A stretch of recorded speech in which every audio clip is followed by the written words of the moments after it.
Hi friends, welcome to Crick 360. వరల్డ్లో ఏ cricket team అయినా తప్పకుండా ట్రాన్సిషన్ పీరియడ్ ఫేస్ని ఎదుర్కోవాల్సింది. అలా టీమిండియా విషయానికి వచ్చేస్తే 2024 అండ్ 25ని ట్రాన్సిషన్ పీరియడ్గా తప్పకుండా అభివర్ణించుకోవాలి. 2024 డిసెంబర్లో రవిచంద్రన్ అశ్విన్ రిటైర్ అయిపోయాడు. 25 మేలో రోహిత్ శర్మ అండ్ విరాట్ కోహ్లీ హఠాత్తుగా టెస్ట్ క్రికెట్కి గుడ్ బై చెప్పేశారు. అయితే ఈ ముగ్గురు స్టార్స్ని రీప్లేస్ చేసే మంచి ప్లేయర్స్ ఫ్యూచర్లో వస్తారా రారా అంటే దానికి అవునని చెప్పలేం, కాదని చెప్పలేం. బట్ వాళ్ళ లెగసీని బిల్డ్ చేసుకునే విధంగా తప్పకుండా ప్లేయర్స్ అయితే అందుబాటులో ఉన్నారు. విరాట్ కోహ్లీని రీప్లేస్ చేయడానికి ప్లేయర్స్ ఎవరైనా అందుబాటులో ఉన్నారంటే ఆబ్వియస్లీ శ్రేయస్ అయ్యర్, కేఎల్ రాహుల్ లాంటి ప్లేయర్స్ ఉన్నారు. రోహిత్ శర్మని రీప్లేస్ చేసే ప్లేయర్లు ఉన్నారా అంటే టాప్ ఆర్డర్లో ఓపెనర్స్ పుష్కలంగా ఉన్నారు.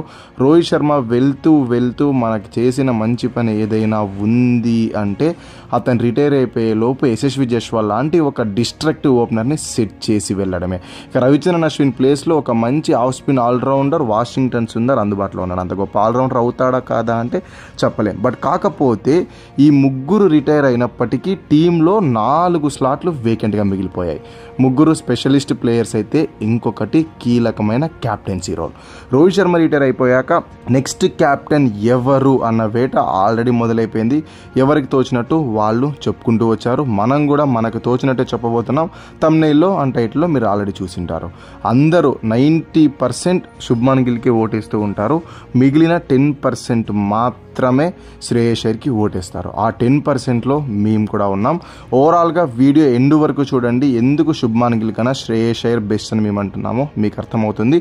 మిమ్మల్ని శ్రేయస్ అయ్యరే బెస్ట్ అని నమ్మించి ఒప్పించడానికి ఈ వీడియో కనుక నచ్చితే లైక్ చేసి ఛానల్ని మటుకు సబ్స్క్రైబ్ చేసుకోవడం మర్చిపోకండి. ఎందుకంటే సబ్స్క్రైబ్ చేసుకోవడం చాలా important. First of all trend ఎలా ఉంది అంటే బీసీసీఐ వాళ్ళు శుభ్మన్ గిల్కే ఓటేస్తున్నట్లు తెలుస్తోంది. దానికి గల మేజర్ ఎగ్జాంపుల్ ఏంటి అంటే గతంలో వైస్ క్యాప్టెన్సీ బాధ్యతలను కూడా శుభ్మన్ గిల్కి ఇచ్చారు. అండ్ చాలాసార్లు ఇండియా ఏ టీంని నడిపించే అవకాశం కూడా ఇచ్చారు. వేరే శ్రేయస్ అయ్యర్ విషయానికి వచ్చేస్తే అతన్ని టీంలో నుంచి బయటికి పంపించిన రోజులు కూడా ఉన్నాయి.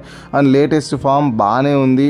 అండ్ డొమెస్టిక్లో కూడా అద్భుతంగా రన్స్ చేశాడు. అయినప్పటికీ కనీసం ఇండియా ఏ టూర్ కూడా ఎంపిక చేయలేదు. మరి రోహిత్ శర్మ స్లాట్కైనా ఓపెనర్ దొరికేసాడు అనుకోవచ్చు. విరాట్ కోహ్లీ ప్లేస్లో నెంబర్ 4లో ఎవరిని ఆడిస్తారు వీళ్ళకే తెలియాలి. దీని గురించి సపరేట్ వీడియో అయితే చేసుకుందాం. బట్ ఇక్కడ మనం ఆడుకోబోయేది ఏంటి అంటే శుభ్మన్ గిల్ కన్నా శ్రేయస్ అయ్యర్ ఎందుకు బెటర్, దానికి స్టాట్స్ ఒకటొకటి చెప్పుకుంటూ వస్తాను. అవన్నీ జాగ్రత్తగా అబ్జర్వ్ చేయండి. ఓవరాల్గా ఐపీఎల్లో 79 మ్యాచెస్ శ్రేయస్ అయ్యర్ క్యాప్టెన్సీ చేశాడు. అందులో 47 టైమ్స్ టీంని విజేతలుగా నిలిపాడు. అండ్ 32 టైమ్స్ మాత్రమే లూజింగ్ కాస్ట్లో టీం ఎండ్ అయింది.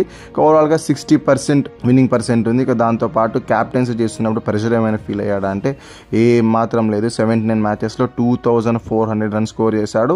అప్పట్లో స్ట్రైక్ రేట్ పెద్ద ఇంపాక్ట్ అయితే చేసేది కాదు, 140 మాత్రమే ఉంది. యావరేజ్ కూడా 35+ ఉంది. ఇక ఆల్ ఇంపార్టెంట్ ఇతను సాధించిన రికార్డులు ఏంటి అంటే 3 జట్లని ప్లే ఆఫ్స్కి చేర్చిన ఏకైక క్యాప్టెన్. ఒకటి Delhi Capitals, Kolkata night riders and లేటెస్ట్గా పంజాబ్ కింగ్స్. ఇక ఇతని క్యాప్టెన్సీ కెరీర్ ఎలా స్టార్ట్ అయింది అంటే 2018లో గౌతమ్ గంభీర్ ఢిల్లీ క్యాపిటల్స్ని ఫస్ట్ 7 మ్యాచెస్లో కేవలం 1 మ్యాచే గెలిపించి దారుణంగా అవమానాలు ఎదుర్కొన్న తర్వాత అతను క్యాప్టెన్సీ గుడ్ బై చెప్పేశాడు. అతని ప్లేస్లో శ్రేయస్ అయ్యర్ని కొత్త క్యాప్టెన్గా నియమించారు. దాని తర్వాత 7 out of 5 మ్యాచెస్ గెలిచారు. ఫాలోడ్ బై 2019లో ఎలిమినేటర్ దాకా చేరుకున్నారు. 2020లో మొట్టమొదటిసారి ఢిల్లీ క్యాపిటల్స్ హిస్టరీలోనే వాళ్ళు ఫైనల్కి చేరుకున్నారు. ఇక 2024లో కోల్కతా నైట్ రైడర్స్ను విజేతలుగా నిలిపాడు. 2025లో పంజాబ్ కింగ్స్కు ఆ క్యూ అనే సింబల్ ఇచ్చి 11 years తర్వాత ఫస్ట్ టైం ప్లే ఆఫ్కి చేర్చేశాడు. ప్లే ఆఫ్కి చేర్చడమే కాక టైటిల్కి హాట్ ఫేవరెట్గా కూడా జట్టుని సంసిద్ధం చేసుకున్నాడు. ఇక శుభ్మన్ గిల్ విషయానికి వచ్చేస్తే ఐపీఎల్లో కేవలం 23 మ్యాచెస్ మాత్రమే క్యాప్టెన్సీ చేసిన ఎక్స్పీరియన్స్ ఉంది. 13 టైమ్స్ విజేతలుగా నిలిపాడు. ఇక 10 టైమ్స్ ఓడిపోయారు. విన్నింగ్ పర్సెంటేజ్ 55 ఉంది. క్యాప్టెన్కి ఏమైనా ప్రెషర్ ఫీల్ అయ్యాడా అంటే ఏ మాత్రం ప్రెషర్ ఫీల్ కాలేదు.